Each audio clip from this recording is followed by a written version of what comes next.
What's good, y'all? Welcome back to the channel. Double A Hef here with another dose of the Truth Scope. This is something I haven't done actually ever before. I'm actually going to be using well, I guess I do use other YouTubers' videos, but Too Raw for Sports. He's not, obviously he's not commercial. He's not big.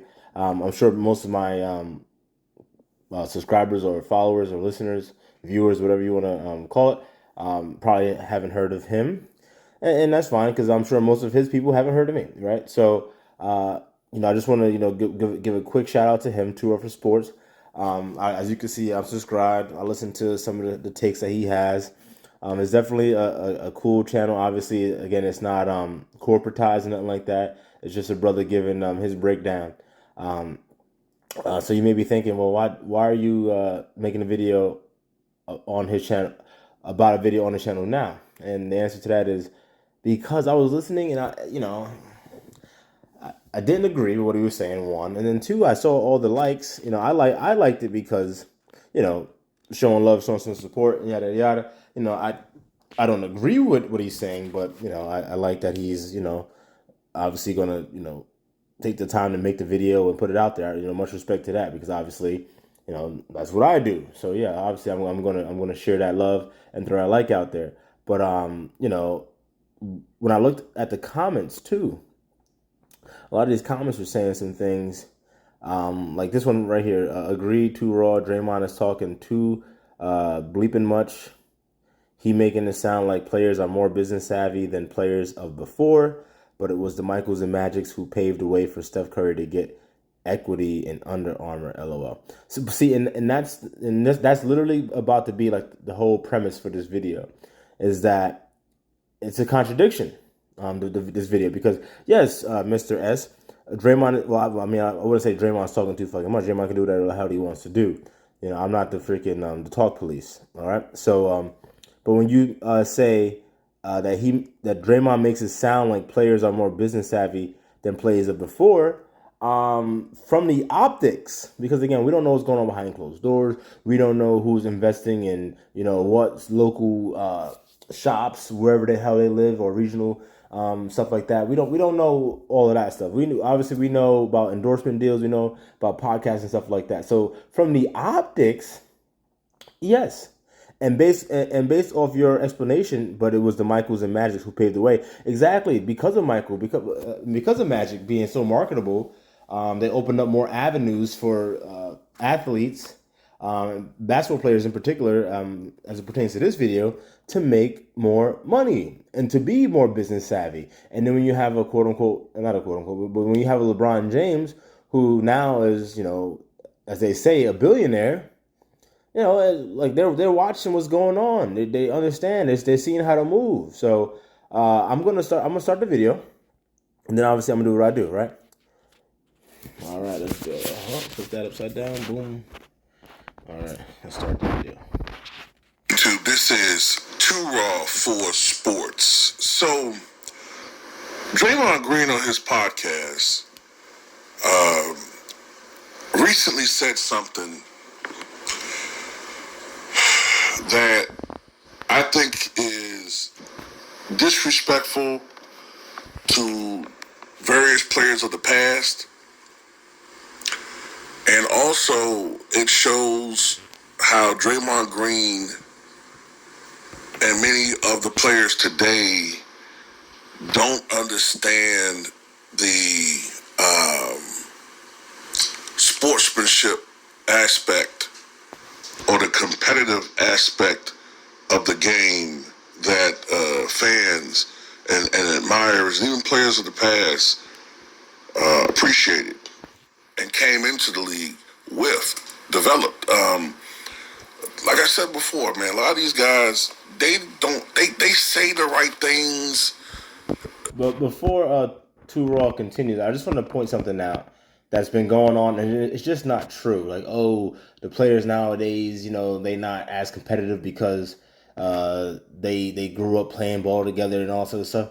Michael Jordan grew up playing ball with all the like not all the people of his time, but like the big name people of his time, like that's well documented. They played in tournaments, like they played against each other, played with each other. They knew of one another. You know what I'm saying? Obviously, even Kobe's generation, Kobe played against what was it KG? I think it was. What did he? Well, I know for a fact Ray Allen played against KG when they was like in high school. But I know they all came around the same time. But again, they all knew each other. And they all played ball. You know what I'm saying? Like pickup games and stuff like that. Look, when you're at the top tier, whatever the hell it is that you do, you know who's out there. You know who else is on your level or around your level. You know what's going on, right? So that's just not true. So I want to dispel that because it's been going around and brothers keep saying that, and it's just not true. All right, like Michael Jordan played against Patrick Ewing and stuff like that well before they even got to the NBA. All right, they knew who each other were before they got to the NBA. So we got to stop that. To the media, and they talk a good game, but in reality, they look at this as a business thing. They look at it as like this. I have the goal of getting 3 to 4, depending upon how long I play, 3 to 4 big contracts. I'm out of there.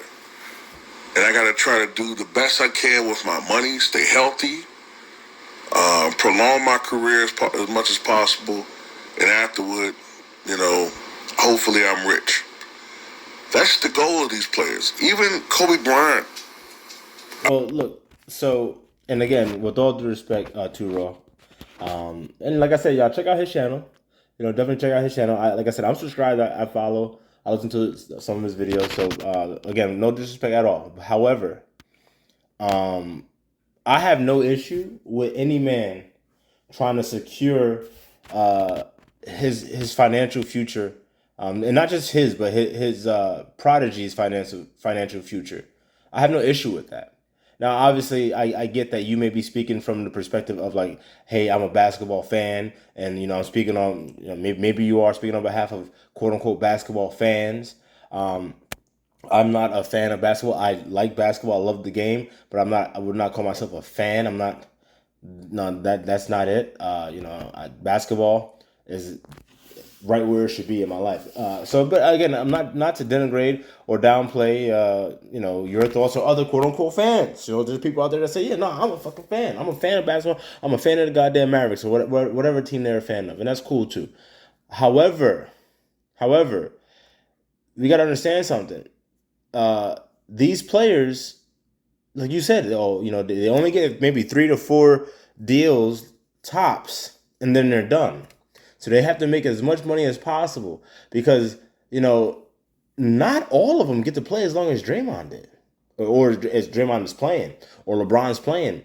The overwhelming majority of these players don't make it. They don't last that long, whether because due to injury or they're just not that good or just circumstance. Maybe this player is not good fit for that system, or he got on a team that's trying to tank and rebuild at the wrong time. So there's always going to be a whole bunch of reasons as to why things don't actually work out.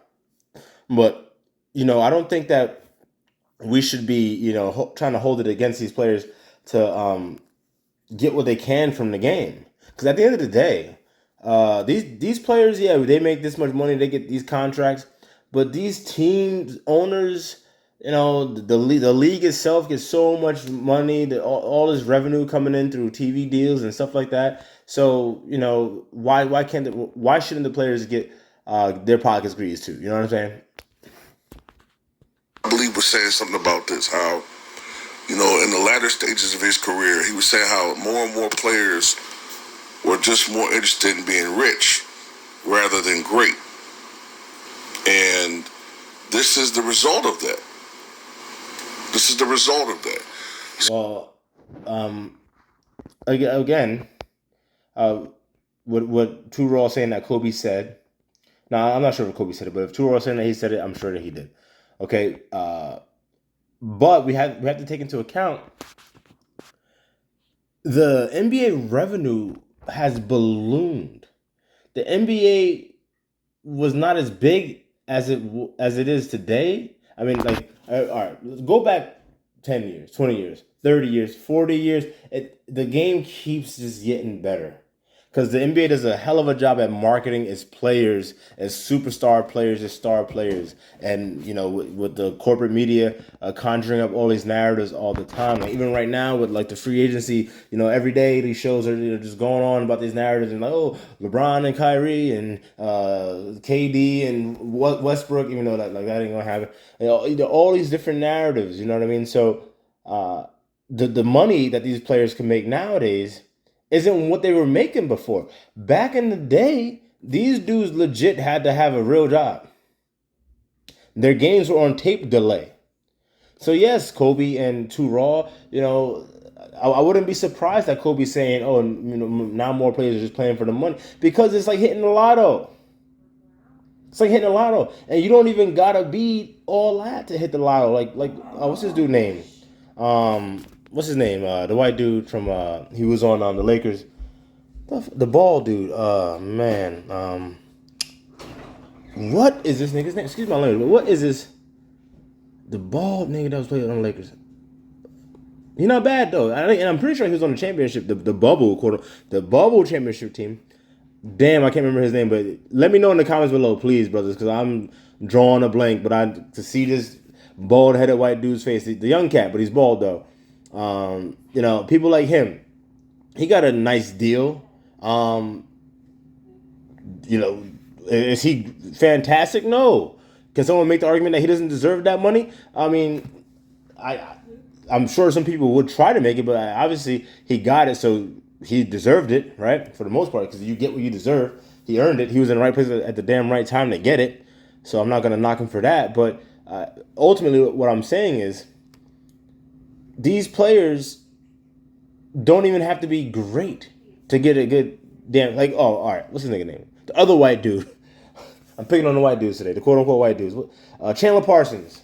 This nigga got one of the biggest contracts for the time. Like, at the time when he got it, that was a huge bleeping contract, right? And I'm pretty sure that nigga didn't play another game since then. So, you don't really even when he got the contract, he wasn't all that. He wasn't all that. That's my point. So, these players understand, like, hey, you know what? All I got to do is put up some decent numbers for like a season, or at least in the contract year, and I'm gonna get the bag, as they call it. All right, I'm gonna get the bag, and then I'm good. I can just chill, because at the end of the day, a lot of these. And do I agree with it? No, not at all. Not at all. I'm one of the most competitive, if not the most competitive person that any of y'all will ever meet. So, I don't align myself with that, with this type of thinking, but I can understand and I can see how people would say, you know what, hey, I'm not LeBron, I'm not going to get up at the crack of dawn and do all of this stuff and yada yada yada, when I could just literally roll out of bed and I can average about like 15 and 5, and that's good enough to get me a job, and I'm getting paid. You know what I'm saying? I already had a great season last year. I actually went hard in my contract year. So now I'm getting paid, and I'm about to just, whatever. It's all good, because then when all season come out, I'm taking my family on trips. I'm doing all sorts of stuff, yada, yada. Yeah, and, for the most part, those guys tend to not be the business savvy ones. But I digress. All I'm trying to illustrate to you guys is that the money that they can make nowadays is leaps and bounds beyond what they were making when Kobe first entered the league. All right? So, or even when Kobe left the league, they're making way more money now. Because I'm pretty sure around the end of Kobe's time, Michael Conley had signed the biggest contract for like $170-something million. Y'all can correct me if I'm wrong, but I'm pretty sure that's like a close ballpark right there. And then now these dudes are signing upwards of $250. So what I'm getting at is Draymond was saying he doesn't understand how people can say, as far as what Kevin Durant is concerned, how him making a move makes him weak, right? How him making a business move should be weak. Like, what's weak about making the best business move for you? Okay, all right, fine, Draymond, but at the same time, you called him a bitch, right? We read lips. When it got heated in that particular game, you called him a bitch. Also, you told him we were winning before you, we went after you, which actually proved to be correct. Yeah. So these are some things that a lot of fans take into account when they see that his move was weak. From a sportsmanship standpoint, not an individual standpoint, from a team standpoint, a lot of people feel like what Kevin Durant did, while it may have been the best move for him, and look, if that's what made him happy, fine. So let me speak on the whole Kevin Durant thing. I don't think, well, I'm pretty sure I never spoke on it because this channel wasn't in existence when he did that. So allow me to speak on it now. Initially, when Kevin Durant, I think it was like July 3rd or something like that, I was in the car. I forget where I was going, but I never forget. I was in the car, and I wasn't driving. Someone else was driving. And then it came on. I was listening to, I don't think it was ESPN radio. It might have been like WFAN or something like that. If y'all in the New York area, you know what WFAN is. So either way, when I found out, I was like, "What the hell?" I couldn't believe it. Like, whoa, like that is crazy, right? Initially, I'm like, "Yeah, nah, that's some real like some punk shit." Like, cause now we know, like, you know what I'm saying, and we knew at that time we knew and we know what happened. Like, they literally won, and they probably should have beat the Raptors, and not even probably should have. They would have beat the Raptors, in my opinion, if KD never got hurt, and definitely if Clay never got hurt. So, you know, from that perspective, it's like now the league's boring. Like we know, we know who's gonna win. That team can't lose, especially at that time, because the Golden State Warriors had basically reached their pinnacle 2 years before that. And then the next year, when they lost, well, they kind of met it the year before, kind of. But then obviously we know they lost a 3-1 lead to Cleveland, and then KD went that next year to Golden State. So the team had taken a step back, obviously. Well, not taking a step back. They had kind of gotten figured out. Obviously, you know, I don't think they were ever going to beat the Cavaliers again after they lost 3-1. Because first of all, bro, you lost 3-1. Them niggas ain't scared of you. You know what I'm saying? They not scared of you. They just came back and beat you. And I'm pretty sure like Game 7 was at Golden State. Like, they beat you at your home stadium for the last game. You know what I'm saying? So I don't think they was ever going to beat them again. I think Cleveland was going to have the edge. So, you know, they needed something to be shaken up. So the KD thing, I think, was a perfect fit for KD and for the Golden State Warriors, because they needed each other at the same exact damn time, basically. Because again, KD just threw blew a 3-1 lead to the Golden State Warriors. The same year the Golden State Warriors blew a 3-1 lead to the Cavs in the finals, that nigga KD and Russell Westbrook blew a 3-1 lead, and KD knew, like, we can't. We're not going to be able to beat this team. We should have beat this team. From a talent perspective, we're better than this team, especially at that time. Because at that time, Steph Curry was great, but, you know, like, Steph Curry has become, like, he's just, you know, like, he's aging like fine wine. And I'm talking about his basketball skill. You know, and a lot of athletes, you guys understand, when you age and, like, you may lose some things. Like, even Michael Jordan, you know, as he got older, you know, he might not be as explosive as he was, but he was just way more cerebral in how he approached the game, and way more proficient and efficient with the ball and with the decisions that he made. So same thing applies to Steph Curry. But anyway, like I was saying, KD knew, like, there's no way we're going to beat this team. Especially I can't beat this team with this dude. You know, I'm not going to go past this point with this dude, and that dude being Westbrook. So, again, at the time, initially, like, right when it happened, I was like, you know, it's just going to be whack now. Like, kind of like when LeBron went to Miami. He's like, oh, here we go again. It's just gonna be whack. Now we know who's gonna win. Yada yada yada. You kind of like it like this season to be up in the air. Like you don't know who the hell's gonna win. Like at the beginning of the season, there was no way I was gonna even think that Golden State was gonna win the finals, let alone be in the finals. You know what I mean? So like that's the parity that I like, and that's the parity that KD disrupted. But again, once I thought about it, I was like, you know what? It's a necessity. It's a necessity. And KD got in. He got his 2 rings, his 2 Finals MVPs, and then obviously we know the Warriors won this year, so now there's a whole debate about that. You know what I'm saying? All that stuff, but yeah, that's basically my take on the whole KD thing. Was it a weak move? No, man. Look, I think it's a very strong move to know what's best for you and to actually do it. Because,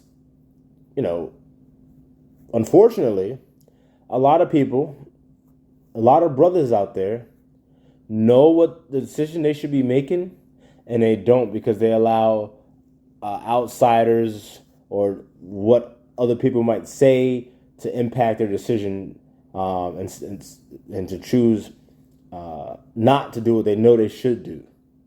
So I think whenever someone knows, like, hey, this is what I need to do, and there's definitely going to be backlash, and they still make the right decision that's best for them, I think that person actually should be applauded. I think we should we should push more, especially quote unquote black males, to conduct themselves in that way. Like, hey, take a second, look around, figure out what's best for you. Based off where you are right now, where you want to be, your goals and all that stuff. And then, hey, let's make a decision. So again, initially, no, I was like, this is not good for basketball because I know who's gonna win. And then it's like, you know what, but you got to commend them. You got to commend them for that because that's not it. I guarantee you that wasn't an easy decision to make. I guarantee that if you were to ask Kevin Durant off the cuff, off the record, he might tell you that's one of the hardest decisions he ever made was actually going to sign there. You know what I'm saying? Because he knew all the backlash. He's leaving OKC, how the narratives are going to go, and yada, yada, yada. You know what I'm saying? So it took a lot of, I'm sure, maybe 30 years from now, 20 years from now, actually, KD about to retire, so maybe 15 years from now, he'll do a 30 for 30 or some shit like that, or a documentary where he goes into it. And then y'all be like, oh, shit, that's crazy. Double A Hef was saying the same exact thing. But apparently he wasn't happy. So who knows? I don't know. Whatever, all I know is this. From the culture of the players that I grew up watching, what KD did was weak. All right? Now, whatever he wants to do as far as what makes him happy, that's one thing. But for a player in his prime to join up with a team that had just eliminated him 6 weeks prior, eliminated his team. Yeah, Too Raw, but that's the point, though. That's exactly the point. They eliminated him, yet they're asking him to join the team because just like they knew they weren't going to beat the Cavs next year, if they didn't make a drastic move, KD knew he wasn't going to beat them the next year if he didn't make a drastic move. And he probably knew that most people wouldn't want to play with Russell Westbrook.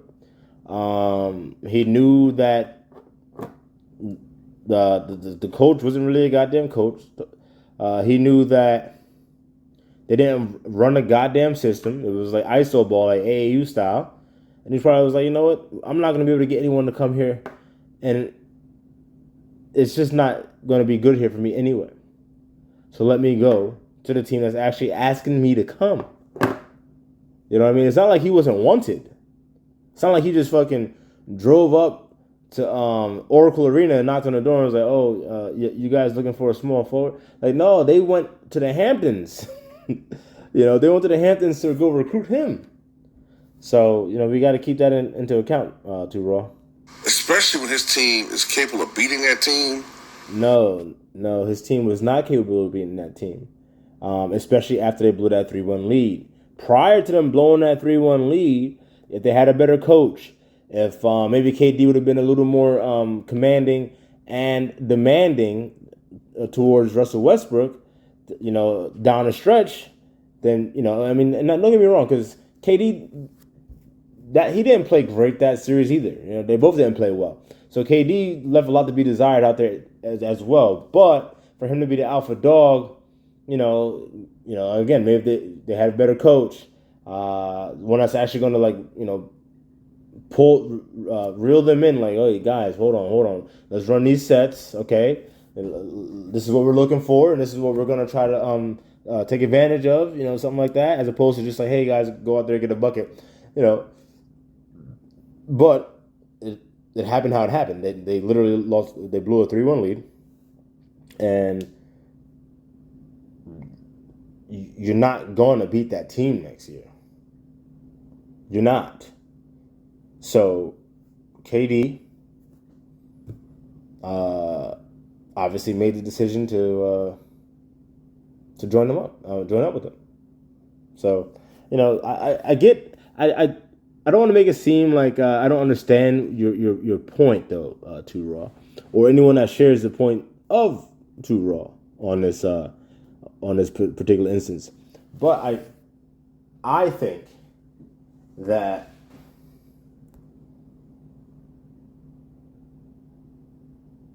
the writing was on the wall.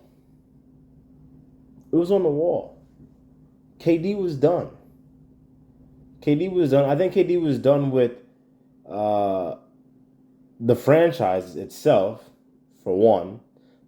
Done with Russ, because we all knew that KD was a better player, and I get it from a competitive standpoint. While Russ is like, like I'm pushing. I'll tell you one thing. I don't. And this might be a hot take, right? This may be considered a hot take. I don't think that Russell Westbrook will be who he is today. I mean, like his career, all that stuff, had he not played with Kevin Durant in OKC. I think Westbrook playing so close to Durant showed him that, hey, showed him that, I gotta set my game up, yada yada yada, and that's what it takes to be great and all that stuff. Obviously, coupled with his freaking unparalleled raw athleticism. So, and again, not to take away from Russell Westbrook, because I also believe to a certain degree the same can be said about Kevin Durant. Kevin Durant playing with a player with Hall of Fame athleticism and a motor like that, I'm sure definitely helped push him to be greater as well. So I do believe that there's a little bit of give and take. I just think that Russell Westbrook benefited more out of that duo. Now, again, hey, that's definitely an opinion. So, you guys can have your own. But let me know what you think in the comments below. This video, guys, I think it's because I don't do or make videos as often as I used to, like at the clip that I used to, that I drag them out, and I'm trying to get back to like keeping them short, short and sweet, like the 10 to 15 minute mark is what I really would like, especially for a topic like this. You know what I mean? I don't think I need to drag this on this long, but I think it's because again, I don't do it as often as I used to, so I kind of get carried away. So also, let me know what you think about that in the comments below. Let me know if you think that the 30-minute videos are okay, or whether y'all prefer like the 10 to 15 minute range. Let me know. But anyway, that's it on that. Y'all be good. One.